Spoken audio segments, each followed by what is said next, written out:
Salut et bienvenue sur notre podcast Départ Australie. Moi c'est Julie et après 3 PVT en Australie, j'aide désormais les futurs backpackers à partir à leur tour. Si tu veux en savoir plus sur notre travail ou si tu as des questions, tu peux nous retrouver sur Instagram ou sur notre site internet départaustralie.com. Salut Manon! Salut Julie! Ça va? Ça va et toi? Ça va. Aujourd'hui, on accueille Manon. Ça fait 1 an et demi qu'elle est en Australie. Elle a déjà fait un podcast avec Maëlo sur son expérience en ranch. Exactement, ouais, c'était ça. Et maintenant, elle va pouvoir nous raconter un peu ses expériences qu'elle a eues depuis. Est-ce que tu pourrais te présenter en quelques mots, s'il te plaît, Manon? Oui, bien sûr. Donc du coup, effectivement, donc moi c'était Manon. Je suis arrivée en Australie en août 2022. Donc quand je suis arrivée, j'avais 25 ans et maintenant j'en ai effectivement 26. Puisque je suis arrivée il y a à peu près 1 an et demi. Je suis bordelaise et je suis partie vraiment dans un but de pouvoir vivre une expérience à l'étranger sur le long terme. J'étais jamais partie, on va dire, aussi longtemps et même, on va dire, très longtemps loin de chez moi. Donc, l'idée, c'était vraiment d'avoir une expérience à l'étranger où je pouvais vivre là-bas, voir un petit peu le mode de vie, vivre des expériences que j'avais, entre guillemets, jamais vécues dans mon train-train quotidien, pouvoir faire des choses en étant un petit peu plus libre, comme on dit, c'est-à-dire pas avoir vraiment d'obligations type logement, travail, etc. L'Australie, ça me branchait depuis déjà, je dirais plusieurs années quand même, parce que j'avais déjà commencé à y réfléchir quand j'avais 18-19 ans, mais je me sentais pas trop prête à partir. Et puis au fur et à mesure, j'ai fait mon petit bout de chemin, j'ai eu des expériences en France, et puis je me suis dit pourquoi pas sauter le pas, c'est le moment. Et puis depuis, je mène un petit peu ma barque en Australie. Je suis arrivée à Melbourne en plein hiver, donc c'est une ville incroyable, mais c'était vraiment pas la bonne saison pour arriver. Oui, oui, Et en après, août, il devait faire froid. Il fait combien de degrés à ouais, il Melbourne, faisait là, à cette super époque? froid. Il faisait, pas plus de 5-10 degrés, quoi. Mais Ah oui. c'est très venteux et pluvieux, Melbourne. Donc, il fait tout le temps très froid et très humide. Le climat s'y prêtait pas, mais bon, ça reste une chouette ville. Et puis, voilà, entre-temps, j'ai, comme je disais, un peu mené ma barque, enchaîné mes expériences. J'ai voyagé en Australie, j'ai voyagé en Asie. Et puis là, je suis sur ma 2e année de PVT, du coup, depuis août 2023. Donc, j'ai renouvelé ma 2e année de PVT. Ok. Et ton niveau d'anglais avant d'arriver en Australie, il était comment? Alors, il était plutôt bon. Je vais pas mentir. J'avais en fait un niveau au lycée très scolaire, mais pas du tout capable de tenir une conversation. Et puis après le lycée, justement parce que j'en avais un petit peu marre d'avoir ce niveau vraiment très basique et de pas du tout pouvoir me débrouiller, j'ai fait du volontariat dans un pays scandinave. Donc je suis partie en Suède dans une famille. Bon là pour le coup j'avais vraiment pas le choix, j'étais obligée de parler anglais, donc ça m'a bien aidé à m'améliorer. Et par la suite, j'ai continué de le travailler un petit peu toute seule avec des livres, avec des séries, avec du vocabulaire. Et en arrivant en Australie, j'étais quand même, j'avais un bon niveau. C'est-à-dire que je comprenais ce qu'on me disait, j'étais capable d'avoir une conversation. Et c'est vrai que là, au bout d'1 an et demi, en ayant quand même, je vais pas non plus mentir, éviter beaucoup les Français, le niveau a vraiment pris d'une qualité supérieure, on va dire. Ok. C'est vrai que c'était pour moi un avantage et ça m'a mis en confiance, en fait. Ouais. Et tu t'y es fait un peu à l'accent australien? Ouais, je m'y Pas suis facile. je m'y suis grave faite. Et alors, en fait, dans les villes, je trouve que ça va. Honnêtement, je trouve pas qu'il y a un accent vraiment très dur. Par contre, c'est vrai que dès que tu t'éloignes un petit peu des grandes villes et que tu vas un petit peu en campagne, là, tu tombes sur des personnes où déjà, ils ont un vocabulaire différent parce qu'ils ont ce qu'ils appellent le slang, ce qui est un peu, en fait, notre argot à nous. Donc, des fois, il y a des mots, t'es là, bon, je parle anglais, mais là, je t'ai pas compris. Mais bon, on s'habitue. Effectivement, on s'habitue. Puis, ils sont toujours, je trouve quand même assez ouverts pour répéter ou reformuler s'il y a besoin. Ouais, c'est vrai, ouais. Tu as travaillé surtout en restauration. Est-ce que tu as passé ton RSA? Alors oui, moi, j'ai passé mon RSA puisqu'effectivement, c'est obligatoire à partir du moment où tu souhaites servir de l'alcool ou travailler derrière un bar. Donc moi, je l'ai passé dans le Queensland puisque Pour le coup, le RSA, en fonction des États, c'est pas le même et ça coûte pas le même prix. Donc je l'ai passé, ça fait plus d'un an, et j'ai effectivement essentiellement travaillé en restauration. Alors j'ai fait un petit peu de tout. J'ai travaillé chez un glacier, j'ai travaillé dans des cafés, j'ai travaillé dans des restaurants, j'ai travaillé pour des mariages, j'ai travaillé en tant que barista, serveuse, barmaid. J'ai juste pas encore travaillé en cuisine. Ok. J'ai même fait du dishwashing à une époque un petit peu. Donc ouais, en restauration, j'ai fait vraiment pas mal de postes et j'ai eu pas mal d'expérience. Je pense que sur mon 1 an et demi en Australie, je dois avoir 1 an d'expérience en restauration, je pense. Ah oui, ouais, t'as fait quand même le tour de pas mal de jobs en restauration. Mais t'avais de l'expérience avant en France en restauration? Pas du tout, pas du tout. Moi, je travaillais dans le commerce. En fait, j'étais manager commercial. Je travaillais avec les comités d'entreprise. J'ai toujours fait du commerce et de la vente. J'avais jamais fait de restauration, mais ici, en fait, c'est un job qui est super accessible. Et puis moi, que je trouve pratique parce que il y a ce qu'ils appellent des penalties quand tu travailles le week-end, donc tu gagnes un petit peu plus d'argent. Mm. Bon, c'est fatigant, c'est crevant, mais c'est des jobs dans lesquels ils te laissent ta chance, ils te forment malgré que t'aies pas beaucoup d'expérience. Et même quand tu as un anglais qui est moyen, pour le coup là aussi, ils sont quand même prêts à t'embaucher, à te former. Et puis quand même le meilleur boulot, moi je trouve, pour progresser, parce que tu es obligé de parler en fait, tu es obligé Mm. d'être avenant et de faire des rencontres, d'aller vers les gens, de t'exprimer. Donc c'est ouais, ça a été hyper accessible et en fait c'est accessible pour tout le monde. C'est pour ça que je me suis toujours un petit peu dirigée là-dessus. Et puis le fait de pas avoir d'expérience et de pouvoir quand même avoir des opportunités. Enfin, jamais de ma vie en France, je pense, j'aurais pu accéder à un poste de barista sans avoir ou un diplôme ou déjà 1 an ou 2 d'expérience. C'est vrai que là-dessus en France, on est un petit peu différent par rapport à l'Australie. Mm. Euh, du coup, ici, ils m'ont laissé ma chance, ils m'ont formé un petit peu des fois sur le tas, mais aujourd'hui, avec de l'expérience, on se débrouille plutôt bien finalement. Et ben, du coup, pour être barista, tu as dû passer des tickets ou ils t'ont vraiment appris au fur et à mesure de ton expérience? Vraiment appris au fur et à mesure, j'ai absolument pas passé. Je sais qu'il y a une formation qui est Ouais. possible à passer, c'est un certificat, je crois, pour effectivement travailler dans les cafés, Mm. que moi j'ai pas fait parce que on m'a toujours formé au départ et puis après j'ai pris le coup. C'est quelque chose par contre que j'aimerais bien faire, une petite formation café, parce que c'est ce qui m'intéresse le plus en fait en restauration, c'est la partie café. Mm. J'aime bien le bar aussi, mais j'ai vraiment je sais pas, un goût pour le café, le lait, etc.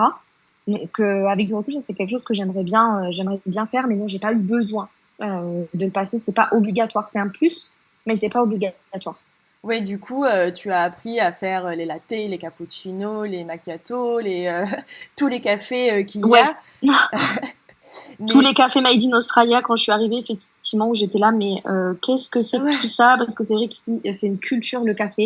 ouais. À 6h, 6h30, ils sont déjà dans leur petit café, en train de boire, effectivement, comme tu dis, leur latte, leur cappuccino. Salut Manon, Salut Julie, ça va? ça va et toi? Ça va. Donc aujourd'hui on accueille Manon, ça fait 1 an et demi qu'elle est en Australie. Elle a déjà fait un podcast avec Maëlo sur son expérience en ranch Exactement, ouais, c'était ça. et maintenant elle va pouvoir nous raconter un peu ses expériences qu'elle a eues depuis. Est-ce que tu pourrais te présenter en quelques mots, s'il te plaît Manon? Oui, bien sûr. Donc du coup, effectivement, donc moi c'était Manon. Je suis arrivée en Australie en août 2022. Donc quand je suis arrivée, j'avais 25 ans et maintenant j'en ai effectivement 26. Puisque je suis arrivée il y a à peu près 1 an et demi. Je suis bordelaise et je suis partie vraiment dans un but de pouvoir vivre une expérience à l'étranger sur le long terme. J'étais jamais partie, on va dire, aussi longtemps et même, on va dire, très longtemps loin de chez moi. Donc, l'idée, c'était vraiment d'avoir une expérience à l'étranger où je pouvais vivre là-bas, voir un petit peu le mode de vie, vivre des expériences que j'avais, entre guillemets, jamais vécues dans mon train-train quotidien, pouvoir faire des choses en étant un petit peu plus libre, comme on dit, c'est-à-dire pas avoir vraiment d'obligations type logement, travail, etc. L'Australie, ça me branchait depuis déjà, je dirais plusieurs années quand même, parce que j'avais déjà commencé à y réfléchir quand j'avais 18, 19 ans, mais je me Mm. sentais pas trop prête à partir. Et puis au fur et à mesure, j'ai fait mon petit bout de chemin, j'ai eu des expériences en France et puis je me suis dit bon bah pourquoi pas sauter le pas, c'est le moment. Et puis depuis je mène un petit peu ma barque en Australie. Je suis arrivée à Melbourne en plein hiver, donc ça c'est une ville incroyable mais c'était vraiment pas la bonne saison pour arriver. Oui, bah oui, Et en août, après il devait faire froid. Il fait combien de degrés à ouais il Melbourne, faisait là, à cette super époque? froid, il faisait pas plus de 5-10 degrés, quoi. Ah Mais oui. c'est très venteux et pluvieux, Melbourne. Donc, il fait tout le temps très froid et très humide. Le climat s'y prêtait pas, mais bon, ça reste une chouette ville. Et puis, voilà, entre-temps, comme je disais, un peu mené ma barque, enchaîné mes expériences. J'ai voyagé en Australie, j'ai voyagé en Asie. Et puis là, je suis sur ma deuxième année de PVT, du coup, depuis août 2023. Donc, j'ai renouvelé ma deuxième année de PVT. Ok. Et ton niveau d'anglais avant d'arriver en Australie, il était comment? Alors, il était plutôt bon. Je vais pas mentir. J'avais en fait un niveau au lycée très très très scolaire, mais pas du tout capable de tenir une conversation. Et puis après le lycée, justement parce que j'en avais un petit peu marre d'avoir ce niveau vraiment très basique et de pas du tout pouvoir me débrouiller, j'ai fait du volontariat dans un pays scandinave. Donc je suis partie en Suède dans une famille. Bon là pour le coup j'avais vraiment pas le choix, j'étais obligée de parler anglais, donc ça m'a bien aidé à m'améliorer. Et par la suite, j'ai continué de le travailler un petit peu toute seule avec des livres, avec des séries, avec du vocabulaire. Et en arrivant en Australie, j'étais quand même, j'avais un bon niveau. C'est-à-dire que je comprenais ce qu'on me disait, j'étais capable d'avoir une conversation. Et c'est vrai que là, au bout d'un an et demi, en ayant quand même, je vais pas non plus mentir, éviter beaucoup les Français, le Hmm, niveau a vraiment pris d'une qualité supérieure, on va hmm. dire. Ok. C'est vrai que c'était pour moi un avantage et ça m'a mis en confiance, en fait. Ouais. Et tu t'y es fait un peu à l'accent australien? Ouais, Pas facile. je me suis grave faite et alors, en fait, dans les villes, je trouve que ça va. Honnêtement, je trouve pas qu'il y a un accent vraiment très dur. Par contre, c'est vrai que dès que tu t'éloignes un petit peu des grandes villes et que tu vas un petit peu en campagne, là, tu tombes sur des Hmm. personnes où déjà, ils ont un vocabulaire différent parce qu'ils ont ce qu'ils appellent le slang, ce qui est un peu, en fait, notre argot à nous. Donc des fois il y a des mots t'es là bon je parle anglais mais là je t'ai pas compris, mais bon on s'habitue, effectivement on s'habitue, puis ils sont toujours je trouve quand même assez ouverts pour répéter ou reformuler s'il y a besoin. Ouais, c'est vrai, ouais. Tu as travaillé surtout en restauration. Est-ce que tu as passé ton RSA? Alors oui, moi j'ai passé mon RSA puisqu'effectivement c'est obligatoire à partir du moment où tu souhaites servir de l'alcool ou travailler derrière un bar. Donc moi je l'ai passé dans le Queensland puisque pour le coup le RSA en fonction des États c'est pas le même et ça Hmm. coûte pas le même prix. Donc je l'ai passé, ça fait plus d'un an et j'ai effectivement essentiellement travaillé en restauration. Alors j'ai fait un petit peu de tout. J'ai travaillé chez un glacier, j'ai travaillé dans des cafés, j'ai travaillé dans des restaurants, j'ai travaillé pour des mariages, j'ai travaillé en tant que barista, serveuse, barmaid. J'ai juste pas encore travaillé en cuisine. Ok. J'ai même fait du dishwashing à une époque un petit peu. Donc ouais, en restauration, j'ai fait vraiment pas mal de postes et j'ai eu pas mal d'expérience. Je pense que sur mon 1 an et demi en Australie, je dois avoir 1 an d'expérience en restauration, je pense. Ah oui, ouais, t'as fait quand même le tour de pas mal de jobs en restauration. Mais tu avais de l'expérience avant en France en restauration? Pas du tout, pas du tout. Moi, je travaillais dans le commerce. En fait, j'étais manager commercial. Je travaillais avec les comités d'entreprise. J'ai toujours fait du commerce et de la vente. J'avais jamais fait de restauration, mais ici, en fait, c'est un job qui est super accessible. Et puis moi, que je trouve pratique parce que il y a ce qu'ils appellent des penalties quand tu travailles le week-end, donc tu gagnes un petit peu plus d'argent. Hmm. Bon, c'est fatigant, c'est crevant, mais c'est des jobs dans lesquels ils te laissent ta chance, ils te forment malgré que t'aies pas beaucoup d'expérience.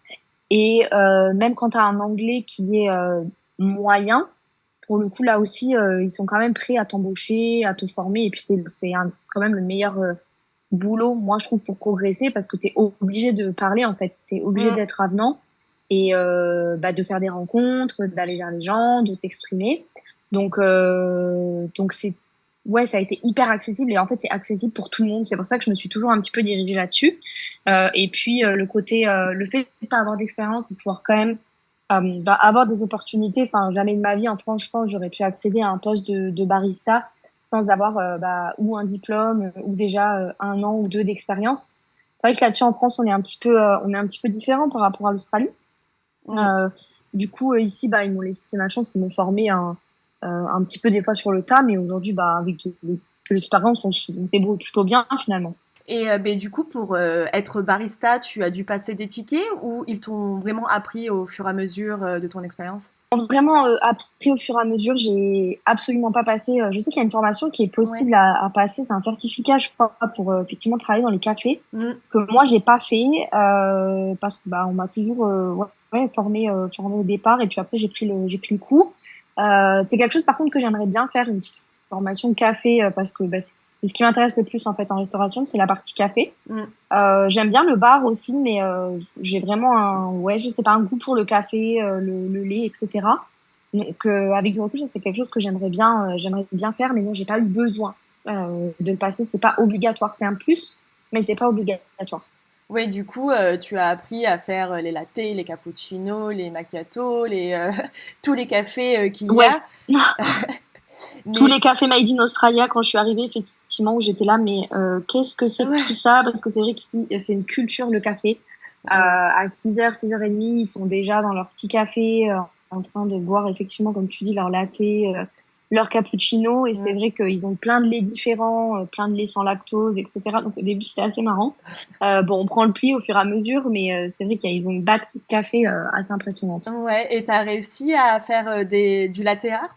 Alors, je commence tout juste à m'y mettre. Au début, j'étais vraiment très focus. Je me mets beaucoup de pression, moi, quand je travaille. Donc, au début, j'étais vraiment très focus sur juste faire un bon café avec la quantité de mousse qu'il Mm. faut, la chaleur qu'il faut, etc. Et là, je commence à m'y mettre parce que je suis beaucoup plus confiante. Mais c'est pas dur, je pense. Il faut juste apprendre une fois qu'on a le coup de main, c'est bon. Mais ouais, ça aussi, c'est pareil. En Australie, il y a vraiment des cafés magnifiques. Ouais. C'est comme je dis, c'est toute une culture, quoi. Mm. Et tu étais dans un café busy parce que il faut quand même envoyer les matins quand tous les travailleurs arrivent pour demander leur Ouais. café. Alors, j'ai fait un peu tout. J'ai fait un café, j'étais barista dans un restaurant. Donc là, c'était plus des brunchs. Il y avait des petits coups de jus, mais c'était un peu plus chill. Et après, j'ai fait du barista café un peu plus fast-paced, comme on dit, où là, pour le coup, il faut enchaîner effectivement un petit peu plus. Donc c'était cool. Moi, je préfère travailler comme ça que, entre guillemets, regarder un petit peu l'heure qui tourne. C'est un Ouais. peu plus stimulant, je trouve, Mm. quand c'est bien busy. Mais ouais, j'ai fait un petit peu des deux. Ouais, donc il faut quand même être assez confiante pour pour travailler dans un café busy, quoi. Il faut savoir quand même Ouais, faire des faut cafés. prendre le pli, quoi. Oui. Il faut juste prendre le pli et accepter de se prendre des jus, je pense. Après, c'est accessible à, je pense, beaucoup de personnes. Après, il faut quand même aimer ça. Je pense que tout le monde n'aime pas le fait de faire des cafés, de se lever très tôt parce qu'on commence assez tôt en Mm. tant que barista, entre 6h et 7h du matin. Mais moi, j'aime bien. Donc, au fur et à mesure, je me suis mise en confiance. Mais quand on n'a pas du tout d'expérience, on apprend. Faut se laisser le temps. Faut pas être trop pressé. C'est normal que ça prenne un petit peu de temps au début. Ouais. Et puis en plus, quand tu travailles dans un café, ce qui est bien, c'est que tu as tes après-midi libres. Exactement. Ça, Mm. c'est vraiment un gros plus. T'as toutes tes après-midi de livre, généralement à midi ou à 14h, t'as fini. Donc, soit t'as le temps, l'après-midi, carrément, d'avoir un autre job. Si tu veux plus d'heures, tu peux faire un petit taf dans un resto le soir. Ou, tout simplement, passer tes après-midi à la mer ou à chiller ou au sport. Ça, c'est vrai que le rythme, il est plutôt cool pour ça en Australie. Mm. Parce que les cafés, en fait, ferment très tôt. C'est pas du tout comme chez nous où les Ouais. cafés sont ouverts jusqu'à des fois 17h ou 18h. Ici, grand maximum 15h, ça ferme, quoi. Ouais. Même en ville. Et comment tu as fait pour postuler en restauration? Alors, j'ai très souvent fait du porte-à-porte, pour être honnête, avec CV en main. J'y allais le matin en expliquant ce que je cherchais et très souvent, on me proposait de faire un essai parce qu'en Australie, ils fonctionnent beaucoup comme ça. Ils aiment bien voir la personne et ensuite donner un essai pour justement te laisser un petit peu ta chance, quoi. Et ça se fait très vite. J'ai très souvent postulé, par exemple, le mardi et eu un essai 48 heures après. Soit ça le fait, t'es pris, et si ça le fait pas, tu cherches entre guillemets autre chose. En restauration, j'ai très peu trouvé de postes sur Internet. Il y a souvent des offres sur Facebook, etc. Mais ils conseillent le plus souvent Mm. de se déplacer en main propre et de déposer un CV. Voilà, moi, comment j'ai fait le plus souvent. Comme tu n'avais aucune expérience en restauration en France, comment tu as mis en avant tes Oui. compétences sur ton CV pour pouvoir avoir un job en restauration? Pour le coup, j'ai pas spécialement mis en avant mes compétences que j'avais en France. Euh, Moi, c'est vrai qu'au début, j'étais toujours très transparente en fait avec tous les Australiens. C'est-à-dire que s'ils me disaient est-ce que tu as l'expérience, je disais non. Est-ce que tu as déjà fait ça, je disais non. Et bon, j'ai quand même eu la chance de décrocher des essais et du coup de me faire de l'expérience. Et ensuite, ma première expérience a duré 3 mois. Donc c'est vrai qu'après, ça me faisait déjà une petite, Mm. comment dire, un petit tremplin pour la suite et pour les autres expériences que j'ai pu chercher. Mais maintenant, néanmoins, si vous n'avez pas du tout d'expérience, moi, je conseille toujours de mettre une petite expérience sur le CV. Alors pas un truc de fou, genre pas mettre qu'on a été propriétaire d'un restaurant alors qu'on n'a jamais fait de restauration, mais mettre une petite expérience qu'on aurait eue en restauration parce que le fait des fois d'être trop honnête en Australie, ça m'a des fois un petit peu pénalisé pour certains jobs et justement où j'ai pas eu d'essai, où j'ai pas pu aller dans l'endroit exactement que je voulais. Donc c'est vrai qu'aujourd'hui c'est pas bien, mais j'ai tendance des fois à un petit peu embellir la situation. Par exemple, si j'ai une expérience de barista de, je sais pas, 9 mois, je vais mettre 1 an. Je vais embellir un tout petit peu Ouais, parce que beaucoup de jobs cherchent des personnes qui ont une expérience de 1 an. Et c'est quelque chose que je faisais pas du tout au début, mais ça m'a un petit peu pénalisé, j'avoue. d'accord. Quel est ton salaire? Combien tu gagnais pour faire ces jobs en Alors, moyenne? en moyenne, si je fais un 38 heures, pas plus, on est sur je vais dire, entre à peu près 1 100 $ Mhm. par semaine, qui fait je pense, 700 euros. Je pense que le max que j'ai fait, c'est du 55-60 heures par semaine. Là, Ouais, j'étais plutôt à 1 500 $, donc quasiment 1 000 € par semaine. d'accord. Ah oui, donc c'est pas mal. Et tu avais des tips Bah oui, surtout quand t'as pas d'expérience, Ouais. etc. C'est quand même pas mal par rapport à ce que tu peux, je pense, gagner en France. Sachant que Mm. c'était souvent des jobs où je ne payais pas de logement, donc c'est que des économies, on va dire. Et pour les tips, oui, j'en ai toujours eu. Après, j'ai jamais travaillé dans des énormes villes. J'ai pas travaillé à Sydney, j'ai pas travaillé à Melbourne, mais j'avais quand même quelques tips, peut-être de l'ordre de entre 50 et 100 $ par semaine, je vais dire. D'accord, ce qui est bien. Oui, ça fait un petit complément. Ça paye Ouais, un café, un petit resto, les courses. Ça paye toujours quelque chose. ouais. Alors, mais du coup, tu étais logée parce que tu as bossé en restauration, mais plutôt dans des petites villes et tu étais logée. Exactement, ouais. J'ai souvent bossé. Alors moi, j'ai toujours cherché à bosser un petit peu justement excentré des grandes villes parce que je cherchais des jobs avec le logement inclus. Ouais, Et donc ça impliquait que je sorte un petit peu effectivement des grandes villes. Donc j'ai souvent bossé en restauration dans le Queensland et effectivement j'avais l'accommodation qui était gratuite. La seule fois où j'ai bossé avec une accommodation payante, c'est à Noosa. d'accord. Ouais, c'est bon, c'est plutôt pas mal. C'était en plus à l'accommodation gratuite. Tu avais peut-être aussi les repas Ouais, offerts. grave. Pendant que je travaillais, oui, mais sinon après je devais me payer mes repas, mais pareil, ça fait quand même une économie quand tu Mm. travailles de pas devoir payer ton repas, quoi. Bah ouais, ouais, grave. C'est vrai que tout inclus la restauration, des fois les salaires sont pas, on n'est pas sur du 40 $ de l'heure ou du 50 $ de l'heure, mais on a d'autres bénéfices, ce qui fait qu'au final, ce que tu économises, c'est intéressant. Pas ce Ouais. que tu gagnes, mais ce que tu économises par rapport à si tu étais dans une grande ville ou si tu gagnais 40 $ par semaine, mais que tu devais payer un logement, quoi. Mm. Ouais, bah ouais, carrément.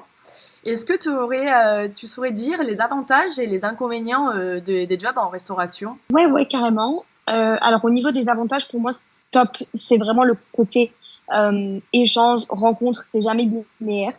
Donc ça, c'est vraiment hyper intéressant. Ça permet de rencontrer beaucoup d'Australiens, parler de ton histoire, de pratiquer ton anglais. Ça, pour moi, c'est top. Puis ça te montre un peu aussi, tout simplement comment sont les locaux, comment ils se comportent. Moi, j'ai eu des échanges parfois super enrichissants avec des Australiens et des Australiennes. Le point positif aussi pour moi, c'est que le salaire, comme je disais, en semaine, il est sur une certaine base et le week-end, il est plus intéressant. Donc, par exemple, la semaine, tu vas gagner 30 $ de l'heure et le week-end, tu vas gagner un peu plus de $36. Donc ça, c'est quand même chouette. C'est aussi c'est flexible, c'est-à-dire que si tu bosses le matin, tu as toutes tes après-midi, ou si tu bosses le soir, tu as toutes tes matinées. Donc ça, c'est quand même plutôt cool, je trouve, pour organiser ton emploi du temps. Et après, dans les inconvénients, je trouve qu'en Australie, il faut être super, super, super flexible quand tu fais de la restauration parce que bah une semaine, en fait, tu dépends de l'activité du restaurant où tu travailles. Donc, si il y a beaucoup de monde, il y a une semaine où tu peux faire 40 heures, et puis la semaine d'après, s'il y a personne, tu peux faire que 20 heures, par exemple. Donc, ça implique, bah voilà, d'être flexible et d'accepter que tu auras pas du tout le même salaire d'une semaine à l'autre. Ça a quand même un côté fatigant de toujours être, bah déjà t'es debout tout le temps, il fait souvent chaud en Australie. Puis même s'il y a ce côté de c'est trop cool de parler, de rencontrer du monde, c'est aussi fatigant bah, de Ouais. toujours te concentrer pour l'anglais, pour toujours être hyper souriant, hyper sympa. On est des humains, donc on a tous des hauts et des bas. Et c'est vrai Mm. que même quand t'as des moments un peu plus bas, et ben il faut rester neutre, quoi. Faut rester au top avec le client, c'est important. Et voilà ce que je dirais dans les inconvénients. Ouais, du coup, c'est des jobs que tu recommandes aux arrivants, aux backpackers en Australie. Ben ouais, moi je trouve que c'est une super bonne opportunité pour démarrer quand tu arrives en Australie. Ça te fait de l'expérience assez facilement. Comme je disais, que même si t'as pas super bon niveau d'anglais et pas d'expérience, ils sont quand même OK pour te former, c'est quand même tout bénef. Ça Mm. permet quand même de mettre de l'argent de côté et puis ça fait une ligne quand même déjà ben, cool sur le CV. Après pour les prochaines expériences que tu peux demander, moi je trouve ça vraiment bien pour démarrer et puis c'est quand même kiffant, je trouve, la restauration. Enfin, tu te prends quand même des rushs. Bon, après, voilà, faut aimer être un petit peu, bosser un petit peu de pression. Tu rencontres du monde, tu t'es souvent dans des environnements sympas. Souvent, on te donne aussi un petit peu à manger. Enfin, moi, je trouve que c'est une très bonne expérience pour démarrer et puis pour apprendre ou peaufiner ton anglais. Ouais, bah ouais, carrément. Mais du coup, quand même, il t'est arrivé une mésaventure sous ton dernière expérience. Est-ce que tu peux nous raconter un petit peu? Ouais, bah en fait, effectivement, ma toute dernière expérience en restauration, c'est pas très bien terminé malheureusement. Donc, je suis tombée dans en fait, c'est un endroit dans lequel j'avais déjà travaillé il y a un an. On était quatre backpackers plus un barman.